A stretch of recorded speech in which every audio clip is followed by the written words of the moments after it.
அனைவருக்கும் வணக்கம். 2026 ஜனவரி 1 வருடப்பிறப்பு அன்று நெல்லை மாவட்டத்தினுடைய எஸ்டிபிஐ கட்சியின் BLA to BLC என்கிற நெல்லை மாவட்ட ஒருங்கிணைந்த மாவட்டம் நடத்துகிற இந்த முகாமிற்கு வருகை தந்திருக்கிற நமது பாசத்திற்குரிய நெல்லை மாவட்ட ஊடக நண்பர்களை அன்போடு வருக வருகவென வரவேற்றுக் கொள்கிறேன். ஆரம்பமாக எனது பாசத்திற்குரிய ஊடக நண்பர்கள் மற்றும் அனைத்து தமிழர்களுக்கும் எஸ்டிபிஐ கட்சியினுடைய நெஞ்சார்ந்த புது வருட பிறப்பு நல்வாழ்த்துக்களை தெரிவித்துக் கொள்கிறேன். இந்த 2026 வருடம் இந்த நாட்டில் செழிப்பையும் சந்தோஷத்தையும் சமய சமூக நல்லிணக்கத்தையும் வளர்ச்சியையும் தர வேண்டும் என்று இந்த தருணத்தில் எல்லாம் வல்ல இறைவனை பிரார்த்திக்கிறேன். எஸ்டிபிஐ கட்சியினுடைய மாநில தலைமை எடுத்த தீர்மானத்தின் அடிப்படையில் தமிழகம் முழுவதும் கட்சி BLC என்கிற பூத் கமிட்டி கட்டமைப்பை வலுப்படுத்துகிற தேர்தல் கட்டமைப்பை வலுப்படுத்துகிற நடவடிக்கையை நாங்கள் செப்டம்பர் மாதம் 13ஆம் தேதி தொடங்கி இன்று வரை நாங்கள் தீவிரப்படுத்தி வருகிறோம். திருச்சியிலே தொடங்கி இன்றைக்கு திருநெல்வேலி வரை தொடர்ந்து இந்த முகாம்களை நாங்கள் விரைவுபடுத்தி வருகிறோம். வரவிருக்கிற 2026 சட்டமன்ற தேர்தலில் எஸ்டிபிஐ கட்சியினுடைய கணக்கை சட்டமன்ற உறுப்பினர் கணக்கை துவங்குகிற விதத்தில் எங்களது பணிகள் அமைந்திருக்கிறது. ஏறத்தாழ 75,000 தமிழகத்தினுடைய பூத்துகளில் 30,000 பூத்துகளை இலக்காக வைத்து இந்த தேர்தலுக்குள் பூத் கமிட்டிகளை அமைத்து விடுவதற்கான பணிகளை எங்களது மாநில நிர்வாகம் முடக்கிவிட்டிருக்கிறது. வரவிருக்கிற சட்டமன்ற தேர்தலில் எஸ்டிபிஐ கட்சியினுடைய உறுப்பினர்கள் சட்டமன்றத்தில் தங்களது குரலை எழுப்புவார்கள் என்று இந்த தருணத்தில் சந்தோஷத்தோடு இந்த வருடப்பிறப்பு அன்று நாங்கள் தெரிவித்துக் கொள்கிறோம். திருநெல்வேலி என்று சொன்னாலே அல்வாவும் தாமிரபரணியும். இன்றைக்கு தாமிரபரணி மிக மோசமான ஒரு மாசான சூழலில் மிக மோசமாக பாதிக்கப்பட்டு ஆக்கிரமிப்புகள் அதுபோல சுற்றுச்சூழல் சீர்கேடுகள் என்று இன்றைக்கு சீர்கெட்டு வருகிறது. தமிழ்நாட்டிலேயே உருவாகி தமிழக மக்களுக்கு நெல்லை, தூத்துக்குடி, கன்னியாகுமரி மாவட்டங்களுக்கு மிகப்பெரிய பலனை அளித்துக் கொண்டிருக்கிற இந்த தாமிரபரணியை போர்க்கால அடிப்படையில் தமிழக அரசு சிறப்பு திட்டங்களை வைத்து இதனை காத்திட வேண்டும் என்று நாங்கள் இந்த ஊடக சந்திப்பின் வாயிலாக நாங்கள் கோரிக்கை விடுக்கிறோம். குறிப்பாக இதற்கென்று தனியாக ஒரு ஆணையத்தை அமைத்து தண்ணீர் தான் இனி வரக்கூடிய காலத்தில் 3ஆம் உலகப் போர் என்பது தண்ணீருக்கானதாக இருக்கும் என்று சொல்லுகிறார்கள். எனவே அந்த நீரை பாதுகாக்கிற விதத்தில் ஒரு தனி ஆணையத்தை அமைத்து மண்ணின் பெருமையான தாமிரபரணியை பாதுகாக்கிற தமிழக அரசு சிறப்பு நிதியை ஒதுக்கி முன்வந்திட வேண்டும் என்று நாங்கள் கோரிக்கை விடுக்கிறோம். சில தினங்களுக்கு முன்பு நெல்லை மாவட்டத்தில் பொருணை அருங்காட்சியகத்தையும் காகித மில்லத் பெயரிலான நூலகத்திற்கான அடிக்கல் நாட்டு விழாவையும் தமிழகத்துடைய முதல்வர் துவங்கி வைத்திருக்கிறார். இது திருநெல்வேலி மண்ணுக்கு கிடைத்த பெருமை. பொருணை அருங்காட்சியகம் என்பது சிவகலை, கொற்கை போன்ற பகுதிகளிலிருந்து கிடைக்கப்பட்ட அகழ்வாராய்ச்சிகளின் மூலமாக கிடைக்கப்பட்டிருக்கிற அந்த பழங்கால பொருட்களை எல்லாம் கொண்டு உருவாக்கப்பட்டிருக்கிறது. திறந்து வைக்கப்பட்ட 5 நாட்களிலேயே ஏறத்தாழ 25,000 பார்வையாளர்கள் இதனை கண்டு சென்றிருக்கிறார்கள். எனவே திருநெல்வேலி மண்ணினுடைய மைந்தர்களுக்கு இதனுடைய வரலாற்றை சொல்லுகிற விதமாக பொருணை அருங்காட்சியகத்தை அமைத்து தந்திருக்கிற தமிழக முதல்வருக்கு இந்த கூட்டமானது இந்த ஊடக சந்திப்பின் வாயிலாக எங்களது பாராட்டுக்களை, நன்றியினை நாங்கள் தெரிவித்துக் கொள்கிறோம். அதுபோல காகித மில்லத்து நூலகம் என்பது இந்த நெல்லை மாவட்டத்தினுடைய இந்த நெல்லை மண்டலத்திற்கு உட்பட்ட மக்களுக்கிடையே ஒரு அறிவு பொக்கிஷமாக அது வர வேண்டும். எவ்வாறு மதுரை நூலகம், சென்னையினுடைய அண்ணா லைப்ரரி செயல்படுகிறதோ அதுபோல சிறப்பான முறையில் இதை செயல்படுத்துவதற்கான போர்க்கால அடிப்படையில் விரைந்து இதனை திறப்பதற்கான நடவடிக்கைகளிலும் தமிழக அரசு ஈடுபட வேண்டும் என்று நாங்கள் கோரிக்கை விடுக்கிறோம். மூன்றாவதாக இப்பொழுது மிகப்பெரிய எதிர்ப்பை சந்தித்திருக்கிற SIR நடைமுறைப்படுத்தப்பட்டிருக்கிறது. அந்த SIRல இன்னைக்கு பெரிய குளறுபடிகள் வந்திருக்கிறது. வரைவு வாக்காளர் பட்டியல் வந்துவிட்டது. வரைவு வாக்காளர் பட்டியல் வந்த பின்னால் 97 லட்சம் வாக்காளர்கள் விடுவிக்கப்பட்டிருக்கிறார்கள், அதிலிருந்து நீக்கப்பட்டிருக்கிறார்கள். நீக்கப்பட்டவர்கள் மீண்டும் எங்களை சேர்க்க வேண்டும் என்று சொல்லி ஃபார்ம் 6 எழுதி கொடுத்தால் ஆவணங்களை கேட்டு அதிகாரிகள் அலைக்கழிக்கிறார்கள். ஆவணங்களை கேட்டு அந்த ஆவணங்களை ரேஷன் கார்டையோ ஆதார் கார்டையோ ஏற்றுக்கொள்வதில்லை. சில தவறுகள் எழுத்து பிழைகள் இருக்கிறது. இந்த எழுத்து பிழைகளுக்கான காரணம் அந்த வாக்காளர் பட்டியலில் இருக்கிற பெயருக்கு காரணம் தேர்தல் ஆணையம் காரணம். அந்த எழுத்து பிழையை வைத்துக் கொண்டு உங்களது ஆவணங்கள் பொருந்தவில்லை என்று அலைக்கழிப்பது என்பது அப்பட்டமான சட்டவிரோத ஜனநாயக படுகொலை என்பதாக நாங்கள் கருதுகிறோம். மதம் மாறியவர்களுக்கான உரிய ஆவணங்களை வழங்கினால் எங்களுக்கு இந்த ஆவணங்கள் போதாது என்று சொல்லி ஒரு அதிகார துணியோடு அதிகாரிகள் அலைக்கழிப்பதாக தகவல்கள் வருகிறது. 12.43 லட்சம் வாக்காளர்கள் 12,43,000 வாக்காளர்களுக்கு நீங்கள் சந்தேக வாக்காளர்கள் என்று நீங்கள் உங்களது ஆவணங்களை நிரூபியுங்கள் என்று சொல்லியிருக்கிறார்கள். இதுவெல்லாம் மாநில அரசு 12 ஆவணங்களை இப்பொழுது ஆவணங்களாக பயன்படுத்தலாம் என்று சொல்லியிருக்கிற அந்த நிலையில் ஆதாரையும் ஏற்றுக்கொள்ள வேண்டும் என்று உச்சநீதிமன்றம் சொல்லியிருக்கிறது. எப்படியாவது தமிழ்நாட்டிலே வாக்காளர்களை நீக்க வேண்டும் என்ற நோக்கத்தோடு செயல்படுகிற ஆணையம் இந்த விஷயத்தில் ஒரு சட்டத்திற்கு புறம்பாக செயல்படுகிறது. எனவே மீண்டும் ஜனநாயக அடிப்படையில் அந்த மக்களுக்கு வாக்களிக்கிற உரிமையை வழங்குகிற விதத்தில் இதுபோன்ற தேவையற்ற அலைக்கழிப்புகளை தவிர்த்திட வேண்டும் என்று நாங்கள் தேர்தல் ஆணையத்தை கேட்டுக்கொள்கிறோம். நான்காவதாக மாஞ்சோலையில் ஒரு 1000 தொழிலாளர்கள் மாஞ்சோலை தோட்ட தொழிலாளர்கள் அங்கிருந்து அப்புறப்படுத்தப்பட்டார்கள். அந்த 1000 தொழிலாளர்களுக்கும் வாக்காளர் பட்டியலில் இப்பொழுது அவர்கள் நிரந்தரமாக இடம் மாறியவர்கள் என்ற காரணத்தை காட்டி அவர்களை நீக்கியிருக்கிறார்கள். அவர்கள் பல்லாண்டுகளாக அங்கே வசித்தவர்கள், 3 தலைமுறையாக வசித்தவர்கள், அவர்களை நீக்கியிருப்பது என்பது சரியல்ல. எனவே சிறப்பு வாக்காளர் பட்டியலில் பெயர் சேர்க்கிற முகாமை நடத்தும் பொழுது மாஞ்சோலைக்கென்று இதுவரை அதிகாரிகள் வரவில்லை. நாட்கள் சென்று கொண்டே இருக்கிறது. இன்னும் ஒரு 10-15 நாளில் இது முடிவடைய போகிறது. எனவே மாஞ்சோலை தோட்ட தொழிலாளர்களுடைய பெயர்களை மீண்டும் வாக்காளர் பட்டியலில் சேர்க்கிற விதமாக சிறப்பு முகாமை மாஞ்சோலையிலே நடத்த வேண்டும் என்று நாங்கள் மாநில தேர்தல் ஆணையத்தை நாங்கள் கேட்டுக்கொள்கிறோம். சம வேளைக்கு சம ஊதியம் என்கிற கோரிக்கையோடு போராட்டத்தை நடத்தி கொண்டிருக்கிற இடைநிலை ஆசிரியர்களுக்கு உடனடியாக அவர்களது பணியினை நிரந்தரம் செய்ய வேண்டும், அவர்களுக்கு அந்த ஊதியத்தை சமமாக வழங்க வேண்டும் என்று இந்த கூட்டத்தின் வாயிலாக எஸ்டிபி கட்சி கேட்டுக்கொள்கிறது.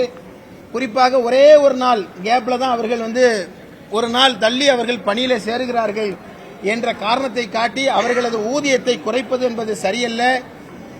ஆசிரியர்களுடைய பணியிடத்தை ஆசிரியர்களுடைய ஊதியம் என்பதெல்லாம் நாளைய இந்திய தலைமுறையினுடைய மாணவர்களுடைய கல்வி கற்கிற அதற்கு தடையாக மாறிவிடக் கூடாது. எனவே தமிழக அரசு உடனடியாக இதிலே தலையிட்டு சம வேளைக்கு சம ஊதியம் என்கிற அந்த ஊதியத்தை வழங்கிட வேண்டும் என்று இந்த கூட்டத்தின் வாயிலாக கேட்டுக்கொள்கிறேன். மீண்டும் ஒருமுறை வருகை தந்திருக்கிற அனைத்து ஊடக நண்பர்களுக்கும் எங்களது நெஞ்சார்ந்த வருடப்பிறப்பு நல்வாழ்த்துக்களை 2026 நல்வாழ்த்துக்களை தெரிவித்துக் கொண்டு முடிக்கிறேன்.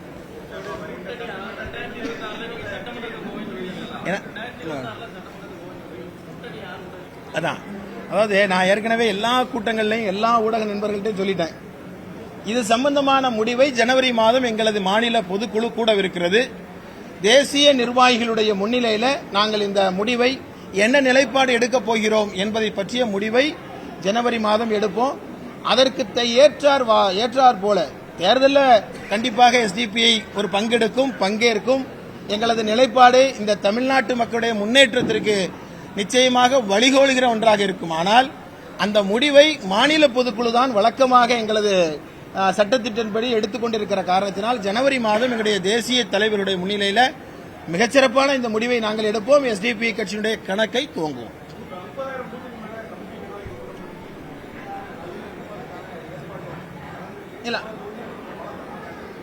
எங்களுடைய இலக்கு பலம் என்பது 221 தொகுதியில ஒரு 17 ஆண்டுகளான ஒரு கட்சி 221 தொகுதிகளில் நிர்வாகிகளையும் கட்சி கட்டமைப்பையும் கொண்டு வந்திருக்கிறது என்று சொன்னால் அது ஒரு பெரிய விஷயம். 64 மாவட்டங்களை கொண்டு இயங்குகிறோம். எனவே தமிழ்நாட்டில் எல்லா இடத்திலும் தேர்தல் அடிப்படையில் எஸ்டிபிஐக்கு இப்பொழுது ஒரு பலம் வந்திருக்கிறது. ஏறத்தாழ 8 தேர்தல்களை நாங்கள் எதிர்கொண்டிருக்கிறோம். எனவே இந்த தேர்தலில் மாநில தலைமை என்ன முடிவை எடுத்தாலும் அதை தீவிரமாக நடைமுறைப்படுத்துவதற்கான மொத்த கட்சி கட்டமைப்பை கடைசி கிளை வரை உற்சாகத்தோடு திரட்டி வைத்திருக்கிறோம்.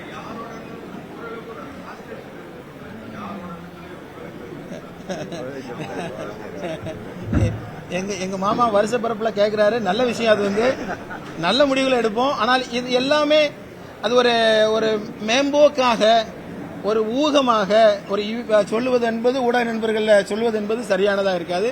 தெளிவான நிலைப்பாட்டை எடுத்த உடனே முதல்ல நெல்லையினுடைய ஊடக நண்பர்களுக்கு தான் அறிவிப்போம்.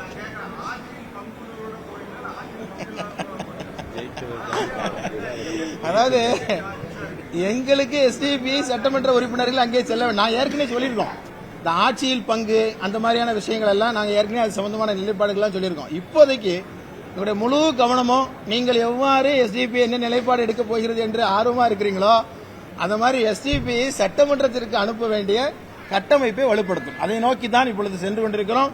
என்னவா இருந்தாலும் நன்றாகவே நல்ல விஷயமாவே நடக்கும். வருஷ பிறப்பு அன்றைக்கு நம்முடைய பிரார்த்தனை என்னவோ அதன் அடிப்படையில் இறைவன் வந்து அதற்கான வாய்ப்புகளை தருவான். எஸ், ஒன்று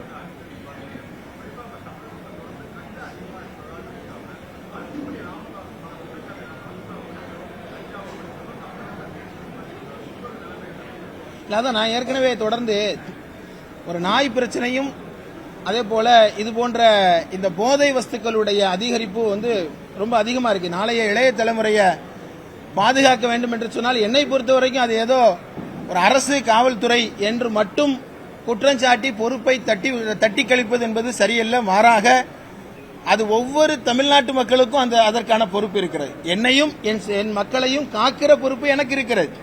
எனவே அரசும் காவல்துறையும் மக்களும் இணைந்து கொண்டு இந்த போதைப் பொருள் நடமாட்டத்தை தடுப்பதற்கான முழு வீச்சில பணிகளை மேற்கொள்ள வேண்டும்.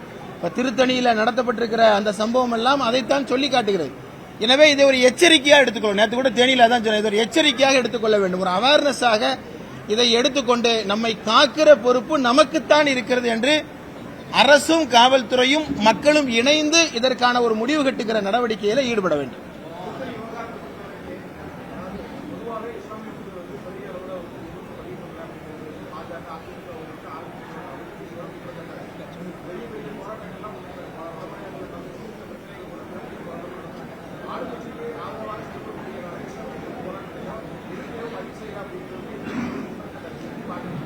அதாவது இது வந்து வெறுவாயம் எழுறவர்களுக்கு கிடைக்கிற ஒரு விஷயமா இருக்குது. உண்மையிலே பார்த்தோம்னு சொன்னா இந்த திருத்தணி விவகாரத்தில் எஸ்டிபியை பொறுத்தவரை உடனடியாக நாங்கள் களமிறங்கினோம். அதாவது தொழிலாளர்கள்ல வந்து அவர்கள் வடக்கர்கள் தெற்கர்கள் அவருடைய நிறம் ஒளி என்பதெல்லாம் தமிழ்நாட்டிலிருந்து எல்லாரும் பல மாநிலங்களுக்கு போறாங்க, பல மாநிலங்கள் தமிழ்நாட்டுக்கு வர்றாங்க. இது ஒரு இந்தியா, எல்லோரும் எங்கும் செல்ல முடியும். ஆனால் அது மாதிரியான ஒரு சில வார்த்தைகள் இருக்கிறது, வடக்கர்கள் வடக்கன் என்கின்ற அது போன்ற சொல்லாடல்கள் எங்களுக்கு 100% உடன்பாடு இல்லை. நாங்கள் இன்றைக்கும் அதில் தெளிவாக இருக்கிறோம். ஆனால் ஒரு பொறுப்புணர்வோடு செயல்படும், அதுதான் மிக முக்கியமானது. பொறுப்புணர்வோடு செயல்படக்கூடாது என்று பாஜக விரும்புகிறது. இந்த தமிழ்நாட்டுடைய இந்த நாட்டினுடைய நல்லிணக்கத்தில் அமைதியில் எங்களுக்கும் பங்கு இருக்கிறது, எல்லோருக்கும் பங்கு இருக்கிறது. அதை வந்து ஒரு பெரிய லெவல்ல பிரச்சனையாக்குவதற்கு ரொம்ப நேரம் ஆகாது. ஒரு வார்த்தை போதும் ஒரு மிகப்பெரிய பிரச்சனையாக்குவதற்கு. அது அல்ல, மாறாக இந்த தமிழ்நாட்டுடைய நல்லிணக்கத்தை காப்பதில் எனக்கும் ஒரு பங்கு இருக்கிறது. அப்படி ஒரு பீதி கிளம்பிச்சுன்னு சொன்னா தமிழ்நாட்டில் இருக்க எல்லா தொழிலாளர்களும் ஒரு முறை புறப்பட்டு போய் எவ்வளவு பிரச்சனையை உருவாக்கியது என்பது நமக்கு தெரியும். எனவே ஒரு பொறுப்புணர்வோடு செயல்படுகிறோம். அதுபோல இதுக்கு ஒரு முடிவு வர வேண்டும் என்று நினைக்கிறோம். உண்மை வெளிவந்தது, குற்றவாளிகள் கைது செய்யப்பட்டார்கள். இனி ஒன்று நடக்காதவாறு பார்த்துக் கொள்ள வேண்டிய பொறுப்பு தமிழக காவல்துறைக்கு இருக்கிறது என்று மீண்டும் மீண்டும் சொல்கிறோம். இப்பொழுதும் சொல்றோம், அது யாருக்கும் ஆதரவாக எதிர்ப்பாக அல்ல, மாறாக ஒரு பொறுப்புணர்வோடு நாங்கள் செயல்படுகிறோம். அதான் உண்மை. இளம்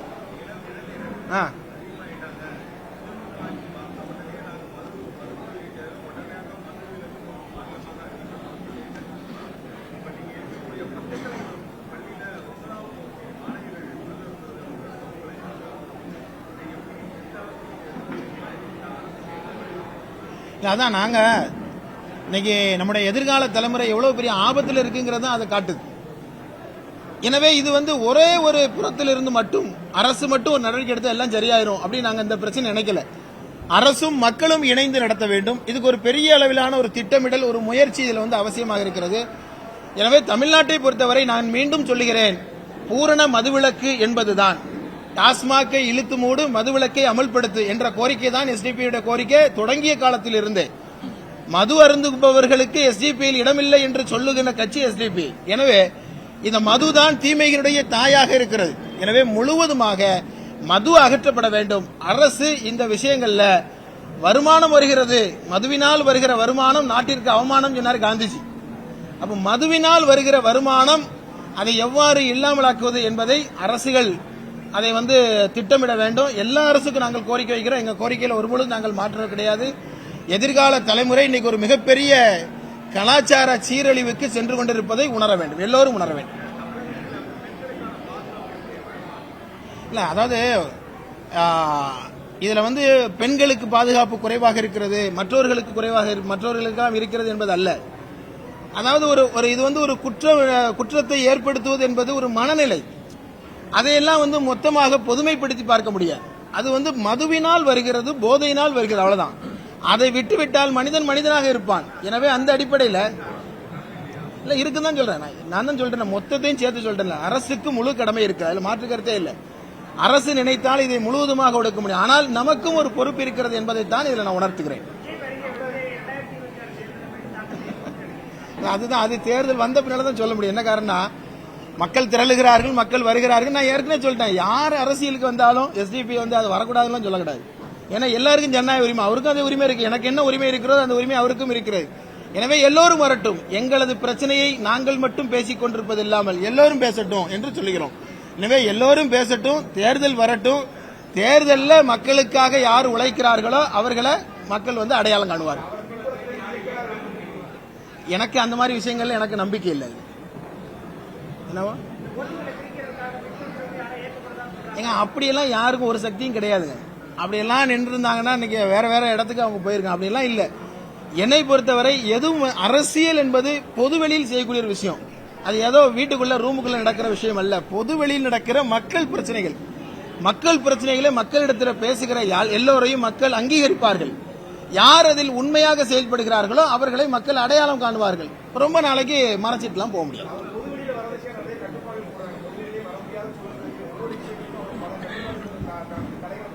இல்ல அது ஒரு காரணத்துல சரிதானே. இப்ப கரூர் சம்பவத்தை போல ஒன்று நடக்கக்கூடாதுன்னு ஒரு அரசு நினைக்கலாம் தானே. அது எல்லோருக்கும், அது யாரு காரணம் என்பது வேறு, அது விசாரணையில் இருக்கிறது, நீதிமன்ற விசாரணையில் இருக்கிறது வேறு. ஆனால் ஒரு பொதுவாக இது போல ஒரு பிரச்சனை வரக்கூடாது என்பதை ஒரு அரசு நினைப்பதில் தவறில்லை. அதுல எல்லோருக்கும் பங்கு இருக்கிறது, அவருக்கும் நடத்துபவர்களுக்கும் பங்கு இருக்கு. இப்ப எங்க எஸ்டிபி கட்சி கூட்டத்தை எடுத்துக்கிட்டா அதை முழுவதும் கட்டுப்படுத்துகிற எல்லா பொறுப்பையும் நாங்களே எடுத்துக்கொள்கிறோம். காவல்துறையே எங்களுக்கு தேவையில்லை என்று சொல்லுகிறோம். அது மாதிரி நடக்கும் பொழுது பொதுமக்களுக்கு எந்த பிரச்சனையும் இருக்கு. எனவே இப்படி ஒரு ஆபத்து வரக்கூடாது என்று நினைப்பது ஒரு அரசினுடைய பொறுப்பு தான்.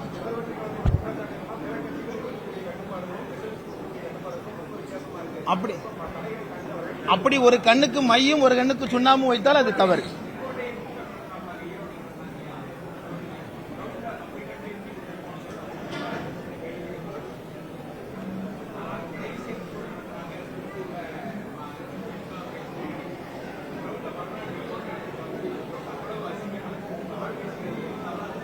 அது என்னன்னா, இது ஏதோ நான் ஒரு கட்சிக்கு மட்டும் பார்க்கல.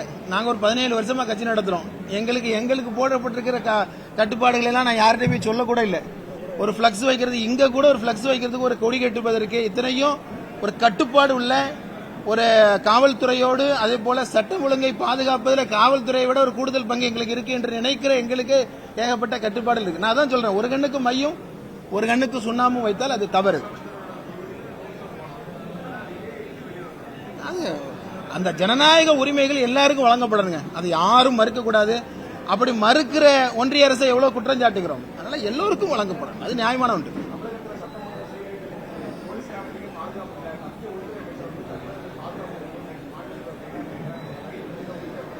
அதான் நான் இதை எப்படி பாக்குறேன்னு சொல்லி கேட்டேன்னா, காசியில போய் தமிழர்களை வாழ வைப்பது மோடி தான், தமிழுக்காக பேசுகிறார் என்று சொல்லுவதுக்கும் இதுக்கும் ரெண்டும் பொருத்தமாக இருக்குன்னு நினைக்கிறேன். தமிழ்நாடுன்னு சொன்னாலே அவருக்கு வேப்பங்காயா கசக்கிறது. மோடிக்கு சொல்றேன், பிரதமருக்கு ஒரு ரகசிய காப்பு பிரமாண வாக்குமூலம் எடுத்தவர் தமிழ்நாட்டு மக்களை வஞ்சிப்பது என்பது இன்னைக்கு தொடர்ந்து ஒரு குட்டியோண்டு நாடு இலங்கை டெய்லி மீனவர்களை சுட்டுக் கொண்டே இருக்கிறான். ஒரு அரசு நினைத்தால் கட்டுப்படுத்த முடியாதா? ஒரு உத்தரவில் கட்டுப்படுத்த முடியாதா? ஒரு பெரிய வல்லரசினுடைய பிரதமர் என்று சொல்லுகிறவர் செய்ய முடியாதா? தமிழர்களை வஞ்சிப்பதும் தமிழ் மொழியை வாழ்த்துவதும் இதனால என்ன பிரச்சனை இருக்குன்னு எனக்கு தெரியல. எனவே அது போன்ற ஒன்றாகத்தான் இதை நான் பார்க்கிறேன்.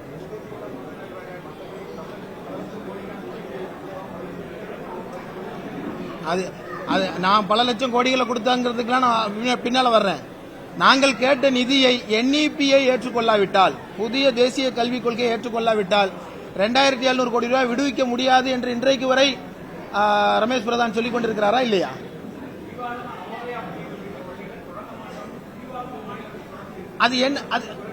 அது என்ன காரணம் கேட்டனா, ஒன்றிய அரசு அதாவது பட்டவர்த்தனமா அதை மீறுகிறது அல்லவா?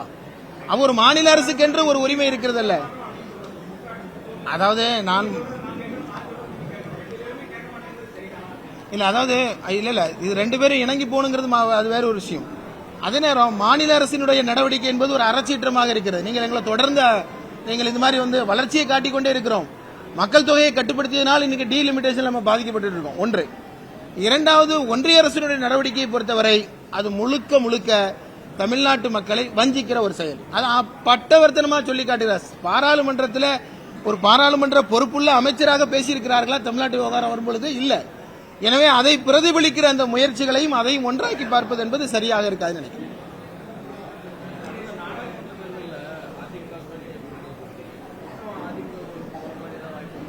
நாங்க தான் அன்னைக்கே சொல்லிட்டோமே, கூடா நட்பு கேடாய் முடியும் அன்னைக்கே சொல்லிட்டோம்.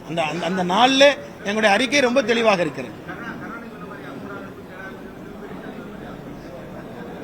அதாவது நீங்க மாமா முத நாளே ஒரு பெரிய குடும்பத்தில் ஒரு கலவரத்தை உருவாக்குறோம். அதெல்லாம் இல்ல. SDP என்னைக்கு என்ன சொல்லுகிறதோ அதுல இதுவரைக்கும் நாங்கள் உறுதியாக நாங்கள் இருக்கிறோம். இந்த தவறை சரியான முறையில் நாங்கள் அடையாளப்படுத்திக்கிறோம். அவ்வளவுதான்.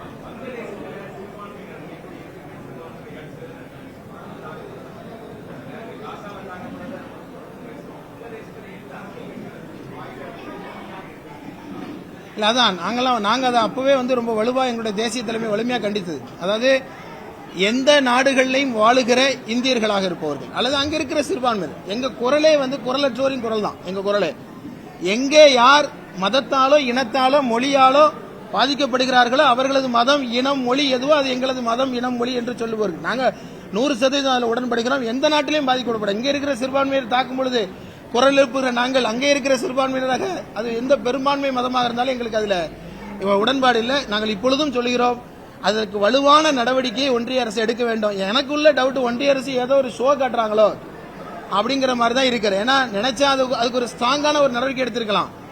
கலீதா ஜியா அதே போல இங்க ஷேக் ஹசீனா இந்த இதற்கு பின்பு இந்திய அரசுடைய நடவடிக்கை உங்களுக்கு நன்றாகவே தெரியும்.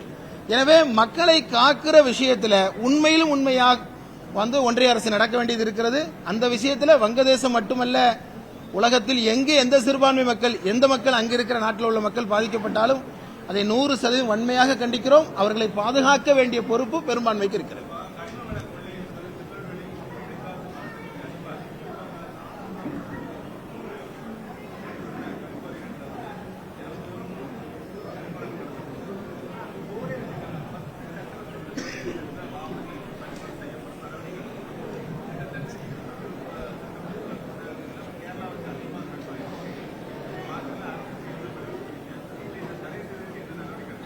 இதை வலியுறுத்துறதுக்கு இல்ல, இது கொஞ்ச நாள்ல இது பாலைவனமா மாறிடும்.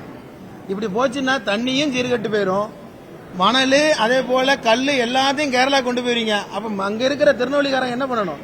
அங்க இருக்கிற எல்லா கழிவு குப்பையும் இங்க கொண்டு கொட்டிடுறீங்க. இல்ல அதான் நான் எல்லாத்துக்கும் தான் சேர்த்து தான் நான் சொல்லுகிறேன். அரசு எடுக்க வேண்டிய நடவடிக்கை என்னவோ சட்டமன்றத்திலையும் பேசியாச்சு. இல்ல சட்டமன்றத்தில் பேசியதும் ஒரு ஆளுங்கட்சியினுடைய உறுப்பினர் தான், சட்டமன்ற உறுப்பினர் சங்கரங்கோயில் சட்டமன்ற உறுப்பினர் தான் பேசினார். எனவே இந்த விஷயத்தில் பார்த்து கொண்டு அண்டை மாநிலம் தானே என்று பார்த்து கொண்டிருந்தால் நம்முடைய தலைமுறைக்கு தரப்பட வேண்டிய, நம்முடைய சந்ததிக்கு தரப்பட வேண்டிய இயற்கை வாழ்வாதாரங்கள் வீணடிக்கப்படும், அது இல்லாமலாக்கப்படும்.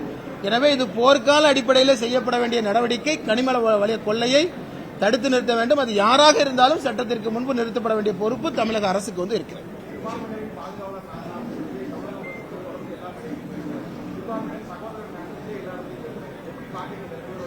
யார் எங்களை நண்பன் சொன்னாலும் சகோதரன் சொன்னாலும் நாங்கள் ஏற்றுக்கொள்கிறோம். யாராக இருந்தாலும் ஏற்றுக்கொள்கிறோம். நியாயமானது தானே, அதுதானே வேணும். நான் எங்களன்னு மட்டும் சொல்லல, எல்லாரையும் ஒருத்தருக்கு ஒருத்தர் சகோதரா இருக்கணும். முதல்ல அதான் மிக முக்கியமானது. நீ நீ நீ நான் அதுதான் சொல்லிட்டேன். இதை வைத்துக் கொண்டு ஒரு முடிவு எடுக்க முடியாது. என்ன சகோதரனா ஏற்றுக்கிறேன்னு யார் சொன்னாலும் எங்களை பொறுத்த வரைக்கும் பிஜேபி தவிர பிஜேபியினருடைய நடவடிக்கைகள் மக்களை மதங்களாக பிளவுபடுத்துகிறது. அதை தவிர எல்லோரும் எங்களுக்கு நண்பர்கள் தான், சகோதரர் தான். என்னமா நான் பிரதமருடைய நடவடிக்கை, அமித்ஷா பிஜேபி நடவடிக்கை வேறு, அதை தவிர்த்து இருக்கிற எல்லோருடைய நடவடிக்கையும் வேறு. ஏன்னா இது வந்து வயிறு நிறைய பிரியாணி கொடுத்துட்டு வயிற்றுல வந்து அவர்களை கழுத்தெடுப்பது போல உள்ள நடவடிக்கை. அதை நாங்கள் ஏற்றுக்கொள்ள முடியாது. அது வந்து ஆடு நினைக்கிறது என்று ஓனாய் எழுகிற கதையை விட மோசமான கதை.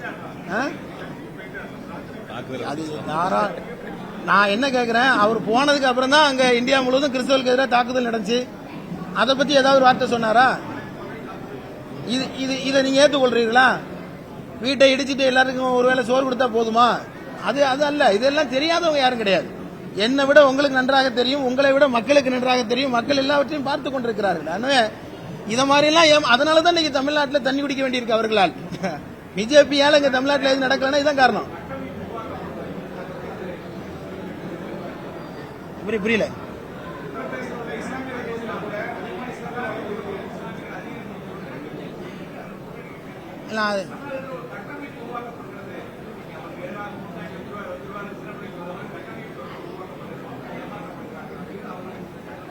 அப்படிலாம் கிடையாது. ஊபியில அப்படிலாம் முஸ்லீம்கள்லாம் ஒன்னும் ஆதரிக்கலாம் இல்ல. உத்தரப்பிரதேசத்தில் நடக்கிற அந்த தேர்தலில் முஸ்லீம்கள் பிஜேபி ஆதரித்தார்கள் சொல்றதும், கேரளாவில் பிஜேபி பெரிய அளவில் வெற்றி பெற்றுன்னு பிரதமர் ட்வீட் பண்றதும் ரெண்டும் ஒண்ணுதான். கேரளாவில் நான் சொல்றேன் கேரளாவில் திருவனந்தபுரத்தில் ஒரே ஒரு கார்பரேஷன் ஜெயிச்சிருக்காங்க. கடந்த தேர்தலுக்கு இந்த தேர்தலுக்கு நடுவில் கேரளாவில் பிஜேபி வாங்கிய வாக்குகள் வெறும் 50,000 தான் கூட, வெறும் 50,000, ஒன்லி 50,000. 15 வருஷமா ஆட்சியில் வந்து இருக்கிறாங்க. என்ன கேரளாவில் பெரிய சாதிச்சுட்டாங்க? அவ எல்லா இடத்திலையும் பொய்ய உண்மை மாதிரி சொல்லுகிற கோயபிள்ஸ் கூட்டம் தான் இதை சொல்றது. ஒன்று. ரெண்டாவது, தமிழ்நாட்டில் அப்படிலாம் ஒரு கட்டமைப்புலாம் உருவாக்கப்படல. தமிழ்நாட்டு மக்களுக்கு எல்லாம் தெரியும். ஏன்னா இது ஒரு சமூக நீதி மாநிலம். இது பெரியாரால், அண்ணாவால், அதுபோல பசும்பொன் முத்துராமலிங்க தேவரால், காகிதம் இல்லத்தால் வளர்த்தெடுக்கப்பட்ட பூமி. யார் நண்பன் யார் என்று தெளிவாக தெரிகிறது. அது அவங்களுக்கு பெரிய பிரச்சனையை உருவாக்குகிறது. எது எல்லாருக்கும் வாழ்த்து சொல்லணும். இப்ப என்னை பொறுத்து என்னை அதாவது இது வந்து வெறும் ஒரு அரசு, ஒரு தனிநபர், ஒரு முதல்வர் என்பதோடு அல்ல. இந்த மாநிலம் எப்படி இருக்கு நீங்க அதை முதல்ல பார்க்கணும். வெளிப்படையா திறந்து பேசினா ஏன் பிஜேபியால தலைகீழ நின்னாலும் தண்ணி குடிச்சாலும் வர முடியல என்று சொன்னால் அவர்கள் பணி செய்ய நிறைய வேலை செய்யறாங்க. மக்கள் வந்து தெளிவா இருக்கிறாங்க. அண்ணன் தம்பியா மாமா மச்சானா இருக்கிற எங்களை திருப்பரங்குன்றம் அதானே. இன்னைக்கு அங்க போனீங்கன்னா மாமா மச்சானா நான் இருக்க நீ யார் என்று அங்கே கேட்கிறார்கள். எனவே மாமன் மச்சானாக சித்தப்பா சித்தியாக இருக்கிற எங்களை பிரிக்க முடியாதுங்கிறத முக்கியம்.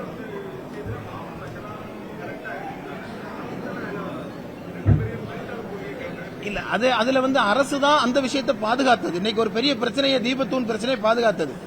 அத பாரம்பரிய மாமா சொல்ற மாதிரி பாரம்பரிய வழக்கம் வந்து பின்பற்றப்பட வேண்டும். நான் இன்னும் அதுல 100% உடன்படுகிறேன். பாரம்பரியமாக இருக்கிற எதுவும் அங்கே மாற்றப்படக்கூடாது, வேற விஷயம்.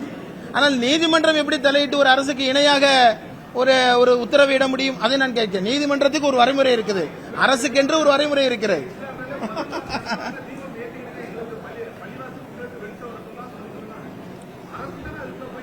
ஏங்க இது வந்து சிலர் பெருசுபடுத்துற விஷயம். அது அல்ல. அது வந்து அது அல்ல. அரசு ஒரு சில விஷயங்களை வந்து மனசில் நினைக்கிறார்கள். அது சட்டம் ஒழுங்கு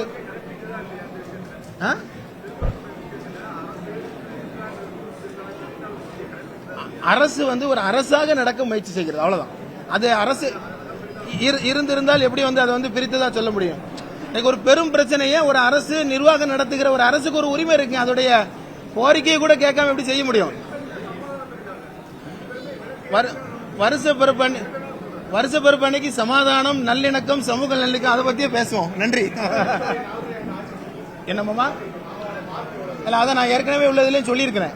தமிழக முதல்வர் 100% இந்த திட்டங்களோடு இந்த தமிழக மக்களை காக்கிற நடவடிக்கையில் ஈடுபடுகிறார். ஆனாலும் எங்களுக்கு நிறைய கோரிக்கைகள் இன்னும் மிச்சம் இருக்கிறது. இன்னும் சிறுபான்மை மக்களுக்கு இடஒதுக்கீடு போன்ற கோரிக்கைகள் நான் தொடர்ந்து வலியுறுத்திட்டே இருக்கிறோம். ஏனென்றால் இந்த நாட்டில் மிகவும் மோசமாக பாதிக்கப்படுகிற ஒரு குழுவாக சிறுபான்மை மக்கள் இன்றைக்கு வந்து இருக்கிறார்கள். எனவே அவர்களுக்கு செய்ய வேண்டிய விஷயங்கள் நிறைய இருக்கு. இருந்தாலும் இன்னும் அதிகமாக தூரத்தில் இன்னும் அதிகமாக தமிழக அரசு திட்டங்களை வகுக்க வேண்டும். நான் சொல்லிட்டு தான், அதாவது விடுதலை ஒரு பக்கம் நடந்திருக்கு, ஆனாலும் பரவல் வந்து இல்ல. ஒரு அரசுக்கு வைக்கிற வேண்டிய கோரிக்கை என்னவோ அந்த கோரிக்கையை தெளிவாக வைக்கணும். நல்ல விஷயம் நீங்கள் பேசுவது நான் பேசும்போதும்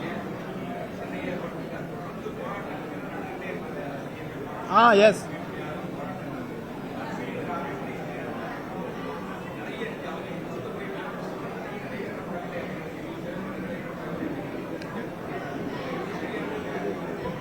இல்ல இல்ல இல்ல இல்ல இல்ல அதாவது நீங்க சொன்ன மாதிரியே இது வந்து தூய்மை பணியாளருடைய பிரச்சனை இப்ப தொடங்கிய பிரச்சனை தான். இடைநிலை ஆசிரியர்களுடைய பிரச்சனை அதான் ராம்கி